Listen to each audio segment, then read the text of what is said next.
What if everything you believed about success was wrong? What if talent, hard work, and determination weren't enough? Malcolm Gladwell's groundbreaking book, Outliers, reveals a shocking truth. Success isn't just about what you do. It's about when you were born, where you grew up, and opportunities you never even knew you had. Today, we're uncovering the hidden forces that separate the extraordinary from the ordinary. And trust me, by the end of this video, you'll never look at success the same way again. Ready to discover what truly makes outliers outliers? Let's dive in. Malcolm Gladwell is one of the most influential thinkers of our time, and Outliers, the story of success, is perhaps his most provocative work. In this book, Gladwell challenges the myth of the self-made person. He argues that individual merit is only part of the success equation, often the smaller part. Through fascinating stories and rigorous research, Gladwell reveals that outliers, those exceptional individuals who rise far above the average, don't just succeed because of who they are. They succeed because of where they're from, when they were born, and the hidden advantages they accumulated along the way. We'll explore Bill Gates' journey from a Seattle teenager to tech titan, uncover why Canadian hockey players share suspicious birth dates, discover the secret behind Asian students' math mastery, and learn how Jewish lawyers turn discrimination into dynasty. This isn't just about celebrating success. It's about understanding its architecture. Because once you see the invisible forces at work, you can't unsee them. And more importantly, you'll understand what we need to change as society to give more people a genuine shot at success. Let's start with Gladwell's most famous concept, the 10,000-hour rule. The idea is deceptively simple.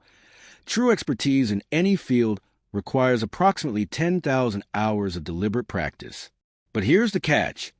It's not just about putting in the hours. It's about having the opportunity to put in those hours in the first place. Take the Beatles.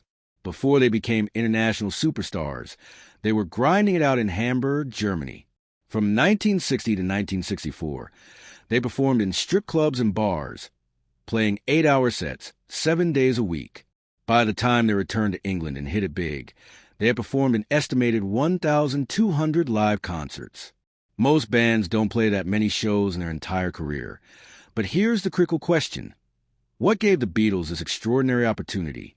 They were invited to Hamburg by a club owner who needed continuous entertainment. They were young enough to say yes, had no major commitments, and were willing to perform constantly. Luck? Timing? Opportunity? All of the above.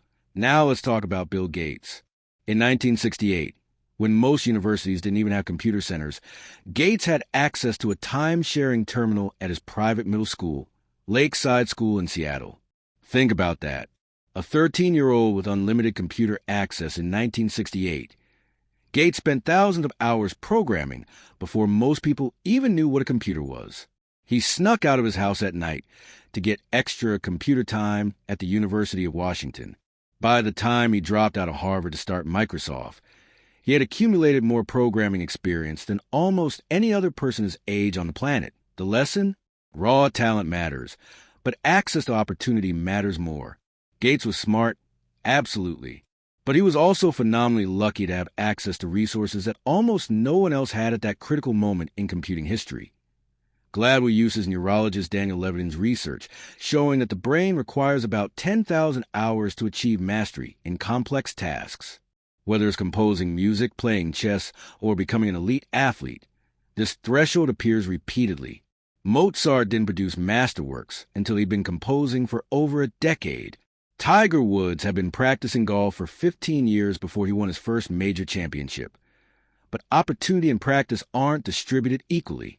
And that brings us to one of the book's most surprising discoveries. Before we continue, let me ask you something. What does your birthday have to do with your chances of becoming a professional athlete? If you think the answer is nothing, prepare to be shocked, because Gladwell discovered a pattern so consistent, so undeniable, that it reveals a hidden truth about how success really works. And it all starts with something as random as when you were born. Gladwell opens Outliers with a puzzle. Why are so many elite Canadian hockey players born in January, February, and March? The pattern is so pronounced it can't be coincidence. Here's the explanation. In Canadian youth hockey, the eligibility cutoff date is January 1st. This means a boy born on January 2nd could be playing alongside someone born on December 31st of the same year, making them almost 12 months older at age 9 or 10. That 12-month gap represents a massive physical advantage. The January-born kids are bigger, stronger, faster, and more coordinated. Coaches notice these kids and select them for all-star teams. Once selected, they get better coaching, more ice time, and tougher competition. This early advantage compounds. By age 13, the January kids have had years of superior training. By 15, they're far ahead. By the time they're competing for professional contracts, the majority come from the first quarter of a year. Gladwell calls this the Matthew effect, named after biblical verse. For unto everyone that hath shall be given, and he shall have abundance. But from him that hath not shall be taken away even that which he hath. In other words, the rich get richer. The same pattern appears in European soccer, where more professional players are born right after the eligibility cutoff date.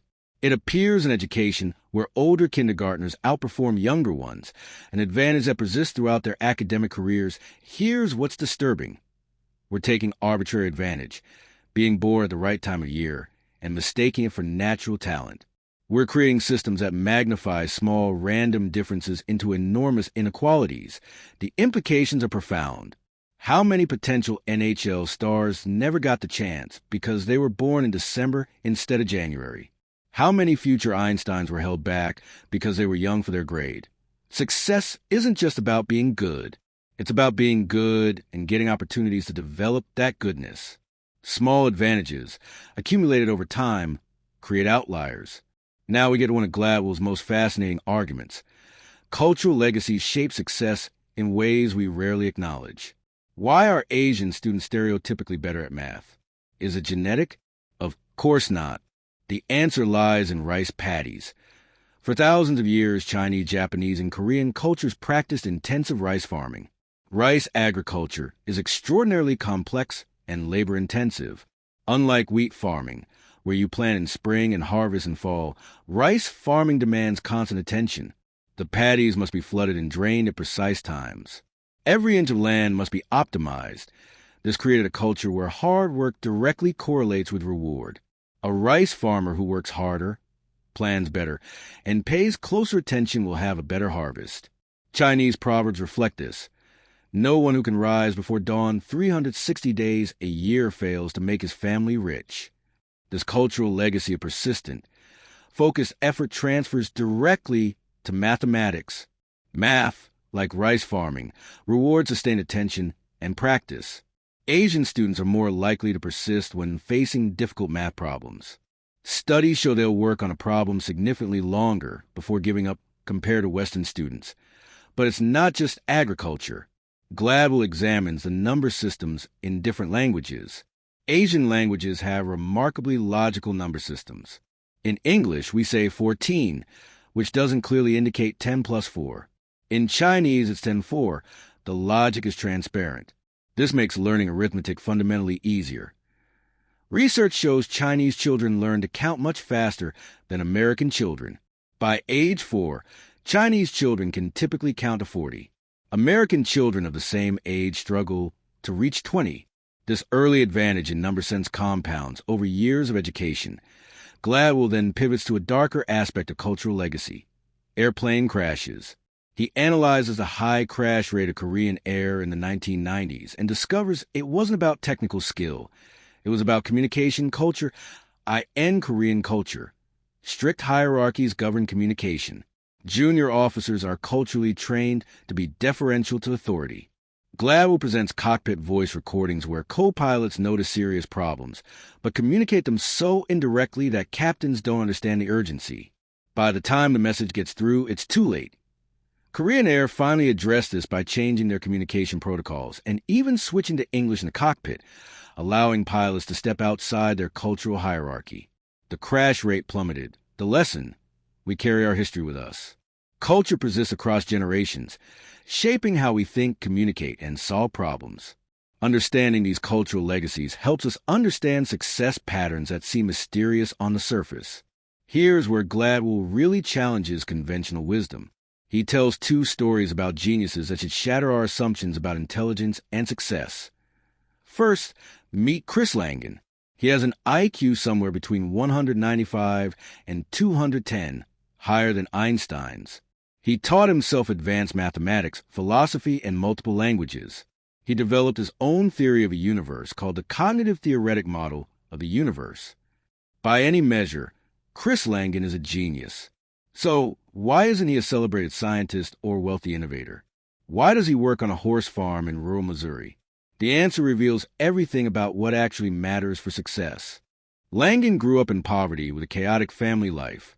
When he won a scholarship to Reed College, he lost it because his mother forgot to fill out financial aid forms. When he tried to transfer to Montana State, he couldn't get his schedule changed when his car broke down. So he dropped out. Langan lacked what Gladwell calls practical intelligence, the social savvy to navigate institutions, negotiate with authority, and make systems work for you. He didn't know how to advocate for himself, didn't have parents who could intervene, and didn't have connections to fall back on. Now contrast this with Robert Oppenheimer, the physicist who led the Manhattan Project. As a young man at Cambridge, Oppenheimer tried to poison his tutor. Think about that, attempted murder. Yet he wasn't expelled or imprisoned. His wealthy, connected family intervened. He received psychiatric care and continued his education. He went on to become one of the most important scientists of the 20th century. What separated these two geniuses? Not intelligence. Langan might be smarter. The difference was practical intelligence and social capital. Oppenheimer knew how to charm, persuade, and navigate elite institutions. He came from a background that taught him these skills. Gladwell introduces research by sociologist Annette Leroux, who studied parenting styles across class lines. She identified two approaches. Concerted cultivation, middle and upper-class families' parents actively develop their children's talents, schedule enrichment activities, and teach them to question authority, negotiate, and advocate for themselves. These children learn to navigate institutions comfortably. Natural growth. Working class and poor families' parents provide care and safety, but allow children to develop naturally. They teach respect for authority and don't encourage questioning or negotiation. These children often feel intimidated by institutions. These different approaches create dramatically different outcomes. A child taught to question, negotiate, and advocate has massive advantages in school, job interviews, and career advancement, regardless of raw intelligence. The devastating conclusion: IQ matters, but only up to a point. Beyond a threshold of about 120, other factors matter more. Practical intelligence, social skills, cultural capital, and knowing how to navigate systems become the determining factors. Chris Langan is a genius who never got the breaks or the background that would have let his genius flourish. Oppenheimer had both genius and every advantage to develop it. That's the real difference between them. So if raw intelligence isn't enough, what else matters? Well, get ready for one of the most surprising insights in the entire book. Gladwell is about to show you how being rejected, discriminated against, and shut out of opportunities can actually become your greatest advantage, but only if the timing is right. This story will change how you think about failure forever. Joe Flom built one of the most successful law firms in New York despite facing massive discrimination. His story reveals how disadvantages can transform into advantages. With the right timing that I in the 1950s, Flom was a young Jewish lawyer in New York City. The elite white shoe law firms, the prestigious old money firms that represented major corporations, simply didn't hire Jews. This was explicit discrimination, openly practiced. Rejected from traditional corporate law, Jewish lawyers like Flom started their own firms. But they couldn't get the prestigious clients either. They were forced into areas of law that established firms considered beneath them. Hostile takeovers, proxy fights, and litigation in the 1950s and 60s. This work was considered ungentlemanly and distasteful. Nice, lawyers didn't do hostile takeovers. They did corporate mergers, bonds, and estate planning. So Jewish lawyers became experts in the field nobody else wanted. Then the world changed. In the 1970s and 80s, the American business landscape transformed. Corporate raiders emerged. Hostile takeovers became common. Companies needed lawyers who understood this new, aggressive business environment. And who were the experts in hostile takeovers? The Jewish firms that had been forced into this work decades earlier Suddenly, Joe Flom and firms like his were the most sought-after lawyers in America. They built billion-dollar practices doing exactly the work they'd been forced into by discrimination. But Gladwell identifies two other critical factors in Flom's success. Lesson 1. The importance of being Jewish in the 1930s. Flom was born in 1930. His parents were Jewish immigrants working in the garment industry. The garment industry taught entrepreneurial skills, risk-taking, and business savvy. Many Jewish lawyers came from families in this trade, giving them a cultural comfort with business that aided their legal careers. Lesson 2. Demographic luck. Flom was born during the Depression when birth rates plummeted. This meant his generation was small. By the time he started his career in the 1950s, there was less competition for positions. Law schools weren't crowded. Even facing discrimination, there was more room to maneuver than there would have been in a larger cohort. Lesson 3. Meaningful work. Gladwell explores what makes work satisfying. Research shows three critical factors: autonomy, control over your work; complexity, engaging challenges; and connection between effort and reward, seeing results from your work. Flom had all three. He built his own firm, autonomy, handled complex legal battles, complexity, and directly saw his hard work create success, reward. This made him not just successful but fulfilled. The broader lesson: disadvantages can become advantages, but only with the right timing and circumstances. Being shut out forced Jewish lawyers into a field that would later explode. Being born during the Depression meant less competition. Having entrepreneurial immigrant parents provided cultural advantages. Gladwell challenges us to look beyond simple narratives. Flom succeeded not despite disadvantages, but in complex ways partly because of them, combined with perfect timing, hard work, and accumulating advantages. Gladwell takes us to Harlan, Kentucky, to explore how cultural legacies persist across generations, sometimes with deadly consequences. Harlan County in the 19th century was known for violent feuds. Families engaged in cycles of revenge killings over perceived slights to honor. Why? Many settlers came from the borderlands of Scotland and Ireland, regions with a culture of honor where reputation and respect were everything. These cultures, you couldn't back down from a challenge without losing face. Insults had to be answered with violence, or you'd be seen as weak. This made sense in lawless regions where you had to protect yourself, your family, and your livestock. But here's the fascinating part. This culture of honor persists in subtle ways even today. Psychologists conducted experiments showing that Southerners, descendants of these honor cultures, react much more strongly to insults than Northerners. When someone bumps into them and calls them a name, their cortisol and testosterone levels spike significantly higher than Northerners in the same situation. Gladwell connects this to patterns of violence in the American South. Southern states have higher homicide rates, but specifically in personal disputes, arguments between people who know each other. These are honor killings in a sense, where someone feels disrespected and reacts violently. This cultural legacy affects everything from parenting to politics to social interactions. Southerners are more likely to support wars and have higher military enlistment rates, both connected to honor culture values. The lesson: we are shaped by our ancestors' experiences in ways we don't even recognize. Cultural legacies embedded generations ago still influence behavior today. This might be the most counterintuitive section of the book. Gladwell argues that cultural communication styles directly contributed to airplane crashes, and fixing the culture improves safety. He analyzes the crash of Korean Air Flight 801 in 1997. The cockpit voice recorder reveals that the co-pilot noticed problems with the approach, but communicated them extremely indirectly. In Korean, he used a deferential, questioning tone that barely registered as a warning. Gladwell introduces a concept of Power Distance Index, PDI, a measure of how much a culture respects authority and hierarchy. High PDI cultures, like Korea, have steep hierarchies where subordinates don't directly challenge superiors. Low PDI cultures, like the U.S. or Israel, are flatter, where juniors can more freely question seniors. In a high PDI culture cockpit, a co-pilot might say, "Weather radar has helped us a lot." When he means, "Captain, we're flying blind. We need to abort." The cultural programming makes direct challenge nearly impossible. Korean Air had a terrible safety record in the 1990s. The solution? They hired a consultant who recognized the cultural communication problem. They mandated English in the cockpit, allowing pilots to step outside their cultural hierarchy, retrain pilots in direct communication protocols, and change the organizational culture. The result? Korean Air's crash rate plummeted. It's now one of the safest airlines in the world. This shows the power and danger of cultural legacy. The same cultural values that create harmony in society can create disaster in specific contexts. Understanding these forces allows us to counteract them when necessary.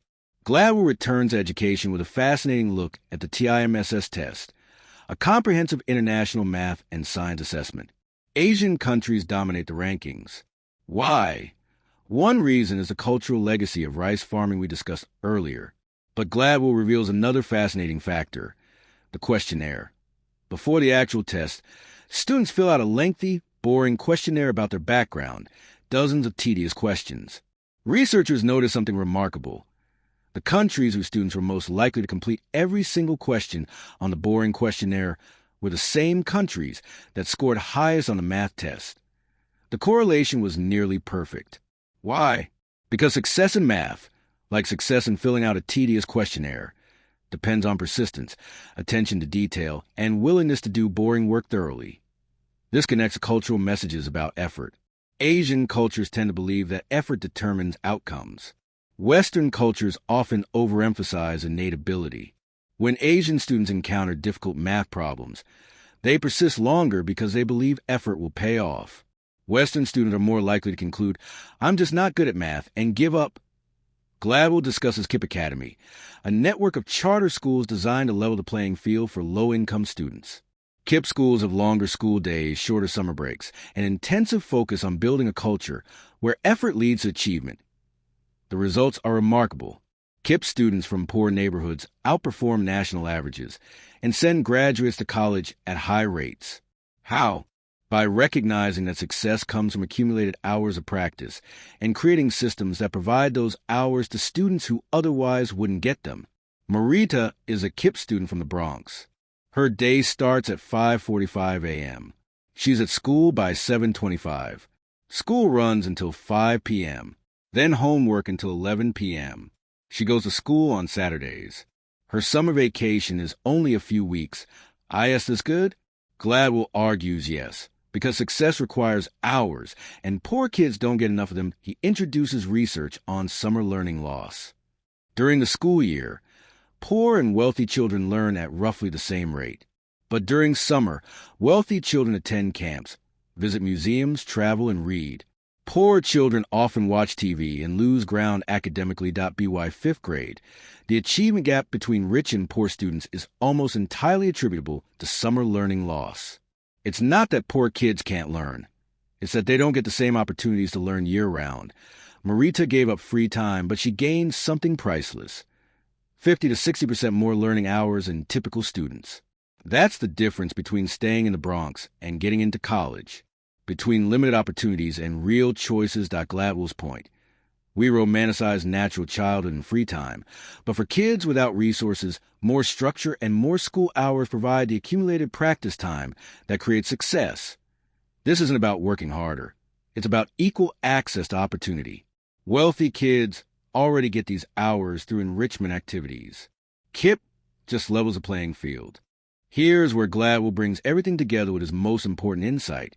We've been thinking about success wrong. We worship the self-made person, the individual who pulls themselves up by their bootstraps through sheer talent and determination. But this mythology does tremendous damage. First, it makes us blind to the systemic advantages that create success. When we see Bill Gates, we see genius and hard work. We don't see Lakeside School's computer terminal or the University of Washington's free computer time.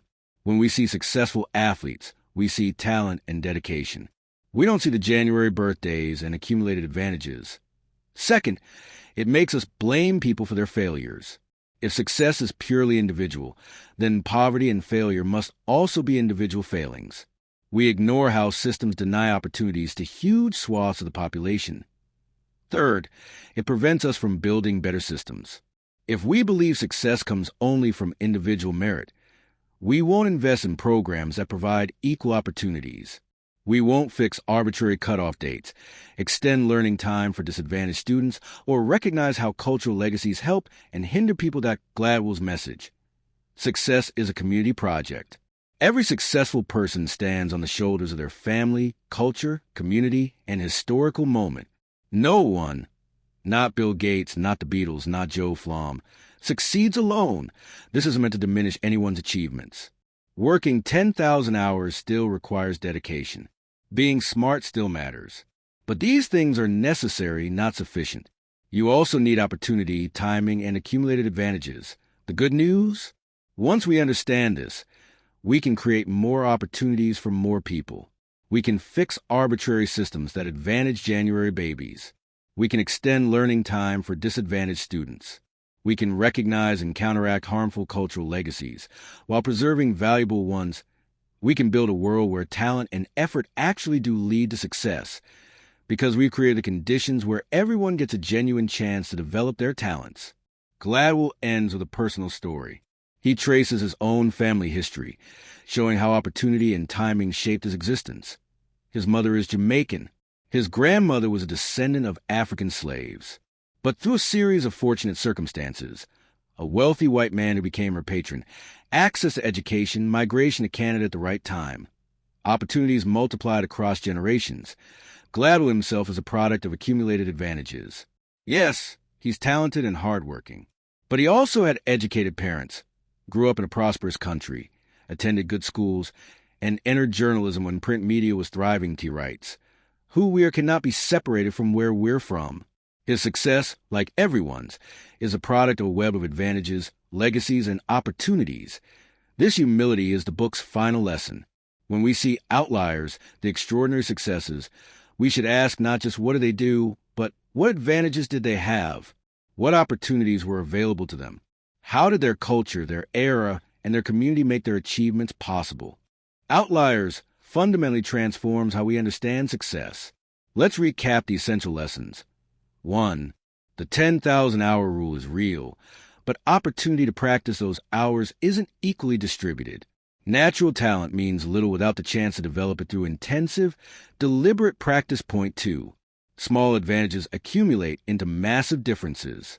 The Matthew effect shows how arbitrary factors, birth month, family wealth, random opportunities, compound over time to create outliers. 3. Cultural legacies invisibly shape our chances.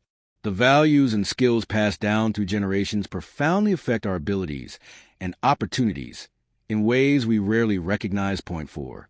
Timing is everything. Being born at the right moment, in the right place, can be as important as talent. Bill Gates, Steve Jobs, and other tech titans were all born within months of each other, perfectly positioned to catch the PC revolution. 5. Practical intelligence matters as much as IQ. Social skills, knowing how to navigate institutions, and cultural capital often determine success more than raw cognitive ability. 6. Disadvantage can become advantage, but only with the right circumstances.